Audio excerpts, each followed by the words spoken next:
sound that saved a wretch like me. I once was lost, but now I'm found. Was blind, but now I see.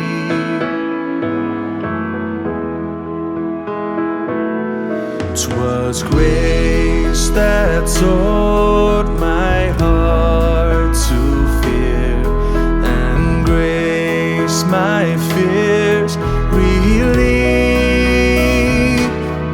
How precious did that grace appear the hour I first believed.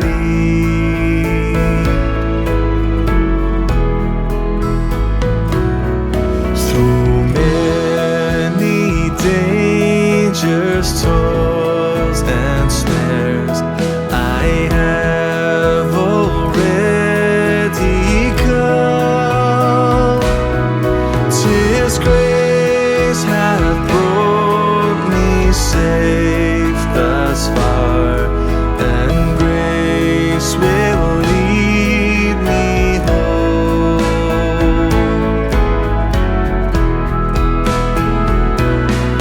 The Lord has promised good to me, His word my hope secures. He will my shield and portion be, as long as life endures. When we've been there 10,000 years, bright shining as the sun, we've no less days to sing God's praise than when we first begun.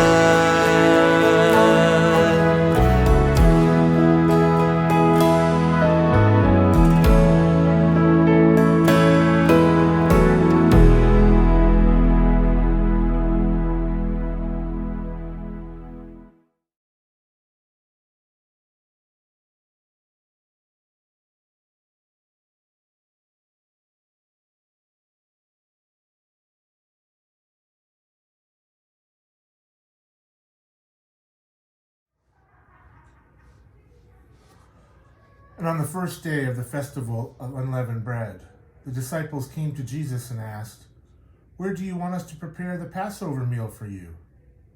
And as you go into the city, he told them, you will see a certain man, and tell him, the teacher says, my time has come, and I will eat the Passover meal with my disciples at your house. So the disciples did as Jesus told them, and prepared the Passover meal there. And when it was evening, Jesus sat down at the table with the 12.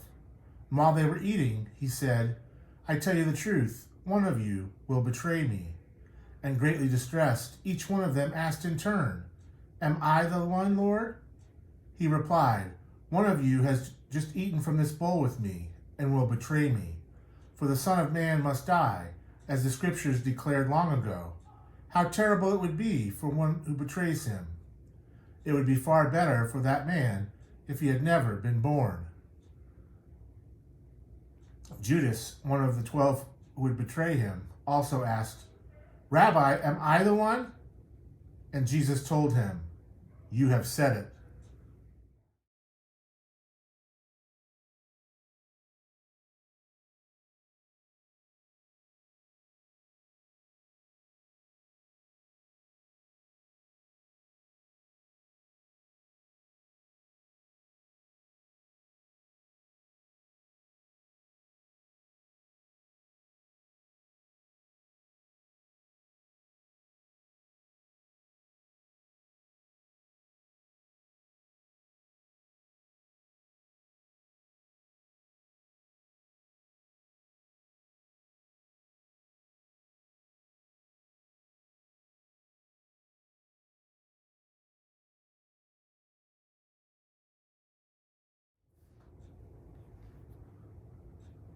And as they were eating, Jesus took some bread and blessed it.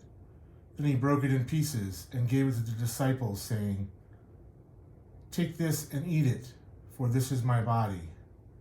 And he took a cup of wine and gave thanks to God for it. He gave it to them and said, "Each of you drink from it, for this is my blood, which confirms the covenant between God and his people. It is poured out as a sacrifice to forgive the sins of many. Mark my words, I will not drink wine again until the day I drink it new with you in my Father's kingdom." Then they sang a hymn and went out to the Mount of Olives.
Before the Passover celebration, Jesus knew that his hour had come to leave this world and return to his Father. He had loved his disciples during his ministry on earth, and now he loved them to the very end. It was time for supper, and the devil had already prompted Judas, son of Simon Iscariot, to betray Jesus. Jesus knew that the Father had given him authority over everything, and that he had come from God and would return to God. So he got up from the table, took off his robe, wrapped a towel around his waist, and poured water into a basin. Then he began to wash the disciples' feet, drying them with the towel he had around him. And when Jesus came to Simon Peter, Peter said to him, "Lord, are you going to wash my feet?"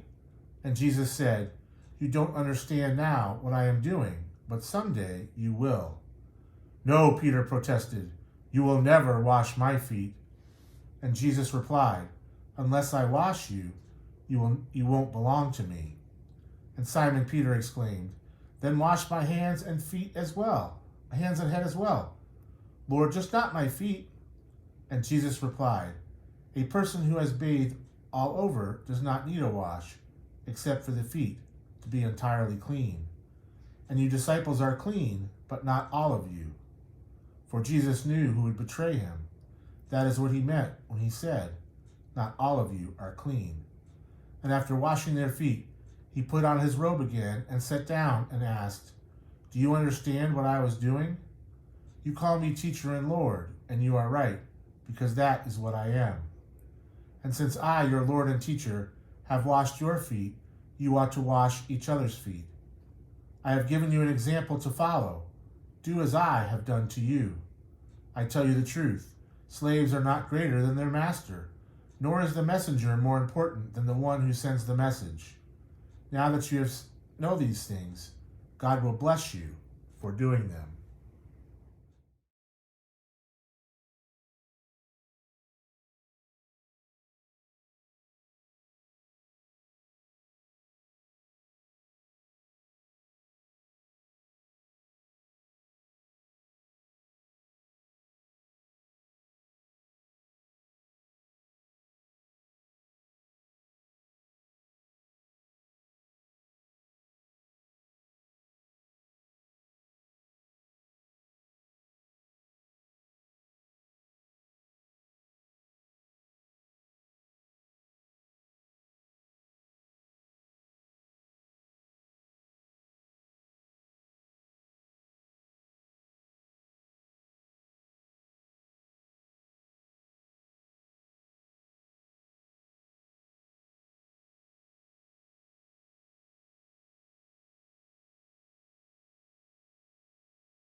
And on the way, Jesus told them, "Tonight all of you will desert me, for the scriptures say, God will strike the shepherd, and the sheep of the flock will be scattered.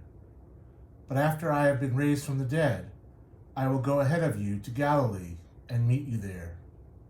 Peter declared, "Even if everyone else deserts you, I will never desert you." And Jesus replied, "I tell you the truth, Peter, this very night, before the rooster crows, you will deny 3 times that you even know me."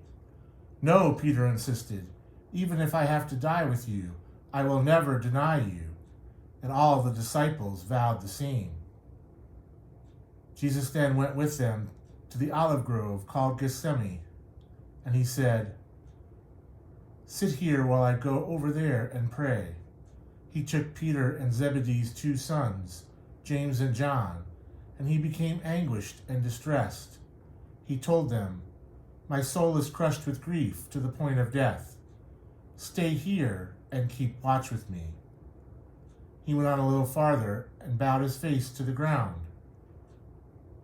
He prayed, "My Father, if it is possible, let the cup of suffering be taken away from me. Yet I want your will to be done, not mine."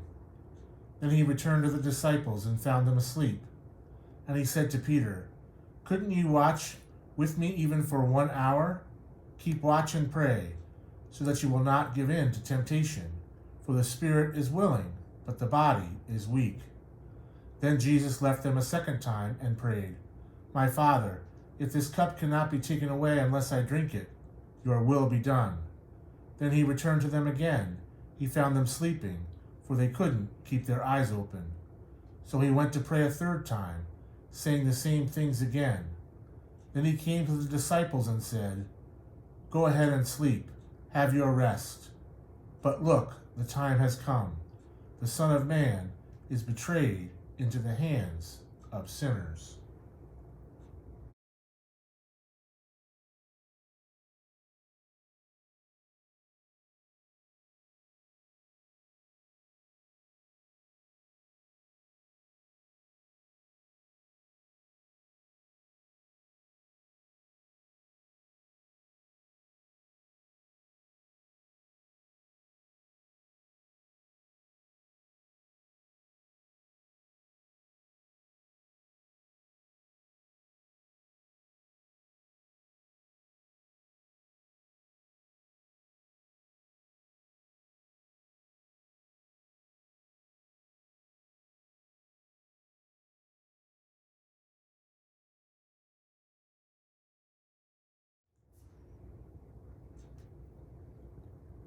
And even as Jesus said this, Judas, one of the 12 disciples, arrived with a crowd of armed men with swords and clubs.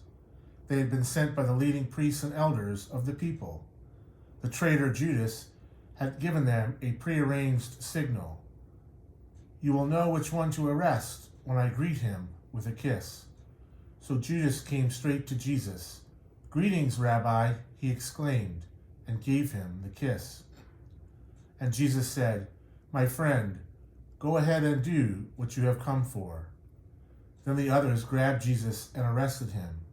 But one of the men with Jesus pulled out a sword and struck the high priest's slave, slashing off his ear. "Put away your sword," Jesus told them. "Those who use the sword will die by the sword. Don't you realize that I could ask my Father for thousands of angels to protect us, and he would send them instantly? But if I did, how would the scriptures be fulfilled that describe what must happen now?" Then Jesus said to the crowd, "Am I some dangerous revolutionary that you come with swords and clubs to arrest me? Why didn't you arrest me in the temple? I was there teaching every day." All of this is happening to fulfill the words of the prophets as recorded in the scriptures. And at that point, all the disciples deserted him and fled.